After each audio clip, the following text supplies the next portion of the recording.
இது நல்லா இருக்குல்ல? இதான்ப்பா சூப்பரா இருக்கு. இது சூப்பரா இருக்குப்பா. விடு, இங்க இருக்க எல்லாமே நல்லா இருக்கு. எஸ், நாங்க இப்போ எங்க இருக்கோம்னா நம்ம சென்னையில் இருக்கக்கூடிய மெட்ராஸ் ப்ராப் ஸ்டுடியோ அங்கே தான் இருக்கோம். ஏன்னா இன்றைக்கி நாங்கள் மெட்டர்னிட்டி ஃபோட்டோ ஷூட் பண்ணலான்னு பிளான் பண்ணோம். பிளான் பண்ண உடனேயே அவுட்டோர் ஷூட் இந்த கிளைமேட்டில் பண்ண முடியாது. இன்டோர் ஷூட்டில் நிறைய செட்டப் வேணும். ஸோ எங்கே போகலான்னு சொன்ன உடனே எங்களுக்கு தோணுன இடம் மெட்ராஸ் ப்ராப் ஸ்டுடியோ தான். ஏன்னா அவ்வளோ ப்ராப்பர்ட்டி இங்கே இருக்குது. இங்கே பாருங்கள் எவ்வளோ திங்ஸ் இருக்குது. அண்ட் ஆம்பியன்ஸும் சூப்பராக இருக்குது. இதெல்லாம் தாண்டி ஏசியை ரொம்ப சில்லுன்னு வச்சுருக்காங்க. அதுவும் மெயின் ஏரியாவில் இருக்குது. நம்ம காசி தேட்டர் ஆப்போசிட்லேயே ஸ்டுடியோஸ் இருக்குது.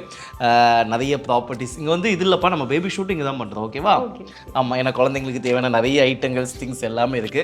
So wonderful studio. ஸோ நீங்களும் இந்த மாதிரி ஃபோட்டோ ஷூட் பண்ணணும், மெட்டர்னிட்டி ஷூட்டாக இருக்கலாம், இல்லை பேபி ஷவராக இருக்கலாம், இல்லை என்ன ஃபோட்டோஸ் எடுக்கினாலும் மெட்ராஸ் ப்ராப் ஸ்டுடியோ வந்து யூஸ் பண்ணுங்கள்.